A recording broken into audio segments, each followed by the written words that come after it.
Akhilesh Dabur YouTube channel में आपका स्वागत है। तो आज अपन का टॉपिक रहेगा प्रस्तावना। ये प्रस्तावना क्या है? तो ये जो प्रस्तावना है, इसे प्रस्तावना किसी भी देश का जो संविधान लिखा जाता है, उस संविधान में क्या विषय वस्तु शामिल की जाती है, उस विषय वस्तु का एक डायग्राम, एक जो रूपरेखा है, वो इसे प्रस्तावना से ही देखने को मिलती है।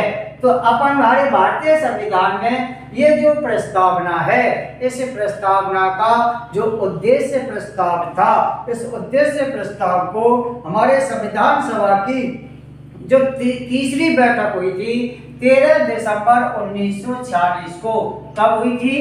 13 दिसंबर 1946 को संविधान सभा की तीसरी बैठक हुई थी। और इस बैठक में पंडित जवाहरलाल नेहरू ने एक उद्देश्य प्रस्ताव रखा था। इस प्रस्ताव को 22 जनवरी 1947 को इसको पारित किया गया है। इस प्रस्तावना में की जो शुरुआत है वो हम भारत के लोग से शुरुआत होती है और एतद द्वारा अंगीकृत अधिनियमित आत्मर्पित करते हैं। यहाँ तक एक एक संविधान की जो प्रस्तावना में जो शब्द लिखा हुआ है वो एक एक शब्द इम्पोर्टेंट है। तो अपन चलो शुरू करते हैं भारत की प्रस्तावना। तो हम भारत के लोग, ये जो शब्द है, ये शब्द अपन ने ग्रहण किया था द पीपुल ऑफ इंडिया। हम भारत के लोग, ये शब्द यूएनओ का जो संविधान है, भारतीय यूनाइटेड संयुक्त राष्ट्र संघ के संविधान में इस प्रस्तावना का जो हम भारत के लोग हैं, इस शब्द का उल्लेख यूएनओ के संविधान में भी लिखा हुआ है। और विश्व का सबसे छोटा संविधान जिस देश का है, अमेरिका का संविधान, अमेरिका के संविधान की जो प्रस्तावना है उसमें भी ये शब्द हम भारत के लोग शब्द लिखा हुआ है। तो वहीं से अपन ने इसको ग्रहण किया है।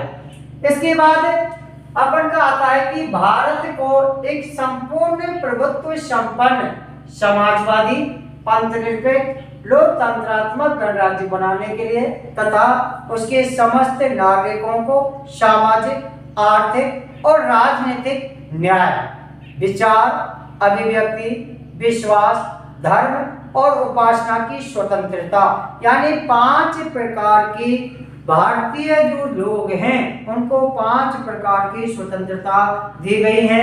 3 प्रकार का न्याय दिया गया है। कौन कौन सा न्याय है? सामाजिक, आर्थिक और राजनीतिक न्याय। ये 3 प्रकार का न्याय है। इसका भी कभी कभी क्या है, सीक्वेंस पूछा जाता है, क्रम पूछ लिया जाता है। इसके बाद है कि कितने प्रकार की स्वतंत्रता है। तो अपन के प्रस्तावना में 5 प्रकार की स्वतंत्रता है। विचार, अभिव्यक्ति, विश्वास, धर्म और उपासना।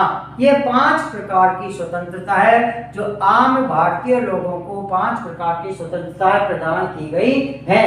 फिर है अपन के प्रतिष्ठा और अवसर की क्षमता प्राप्त करने के लिए तथा उन सब में व्यक्ति की गरिमा और राष्ट्र की एकता और अखंडता सुनिश्चित करने वाली बंधुता बढ़ाने के लिए दृढ़ संकल्प होकर अपने इस संविधान सभा में आज तारीख 26 नवंबर 1949 को मिति मार्गशीर्ष शुक्ल सप्तमी 2006 को एतद द्वारा अंगीकृत, अधिनियमित और आत्मर्पित करते हैं। तो ये अपन की प्रस्तावना की एक रूपरेखा है, एक एक शब्द इसमें निहित है।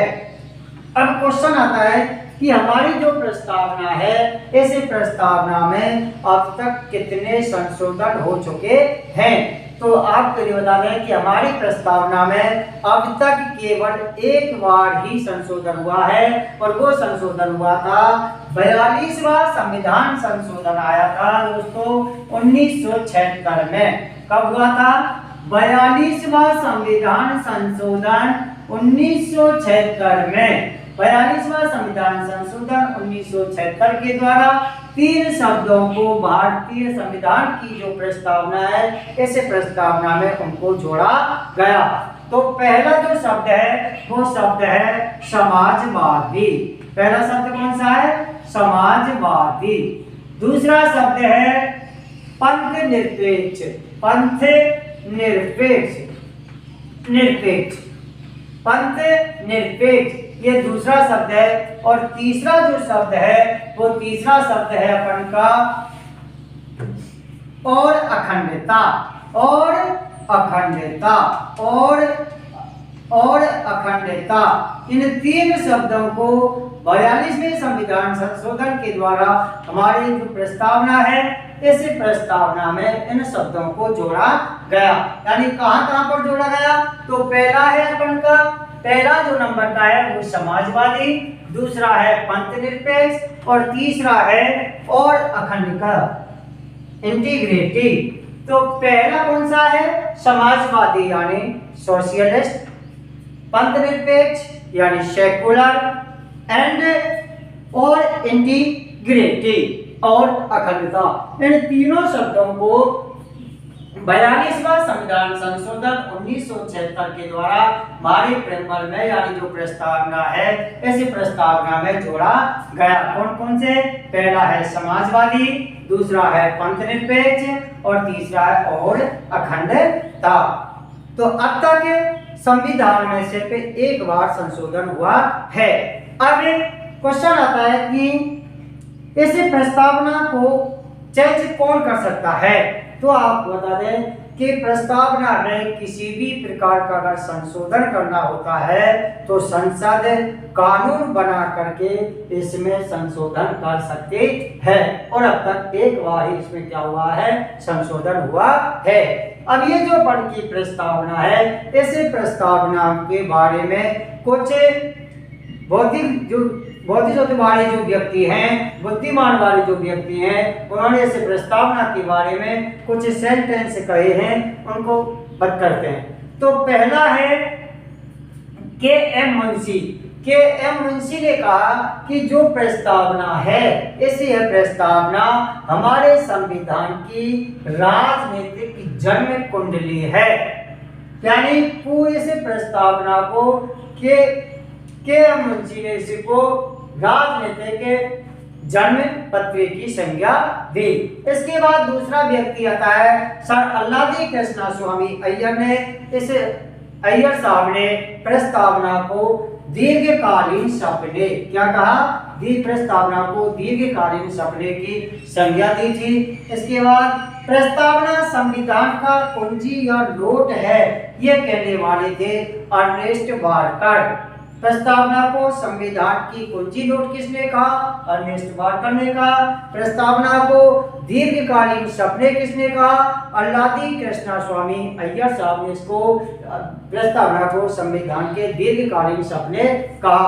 और सुभाष जो कश्यप हैं, उन्होंने कहा कि संविधान शरीर है, यानी जो अपन का कॉन्स्टिट्यूशन है, यदि वो पूरा बॉडी है तो हमारी जो प्रस्तावना है वो संविधान की आत्मा है। यदि प्रस्तावना हमारी आधारशिला है तो संविधान उस पर खड़ा अट्टालिका है। तो उस पर खड़ी क्या है? अट्टालिका है। तो प्रस्तावना के बारे में इसे कुछ महान विद्वानों ने ये सेंटेंस कहे गए हैं। इस प्रस्तावना को पूरी तरह से इसकी जो विषय वस्तु है, वे विषय वस्तु प्रत्येक भारत का जो नागरिक है, उस नागरिक को भी इस विषय वस्तु का क्या होना चाहिए? ज्ञान होना चाहिए। और सरकार ने भी इस प्रस्तावना पर अधिक जोर दिया है। और अब जो विद्यालयों में जो नो व्यक्ति एक्टिविटी होती हैं, उस प्रत्येक नो व्यक्ति एक्टिविटी शनिवार को इस प्रस्तावना को भी अपने विद्यालय में जो छात्र पढ़ते हैं, उन छात्रों को भी ये कहा गया है कि इनको प्रार्थना के समय में प्रस्तावना को जोड़ा जाए।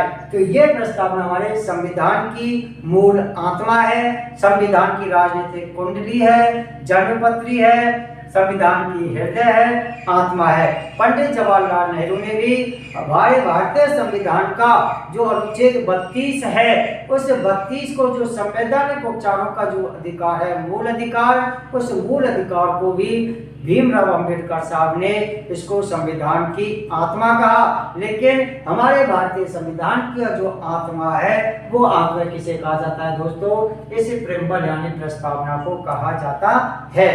तो ये अपने प्रस्तावना के बारे में एक छोटा छोटा अध्ययन किया है। अगर आपको हमारी वीडियो अच्छी लगी हो तो लाइक करें, शेयर करें। Thank you.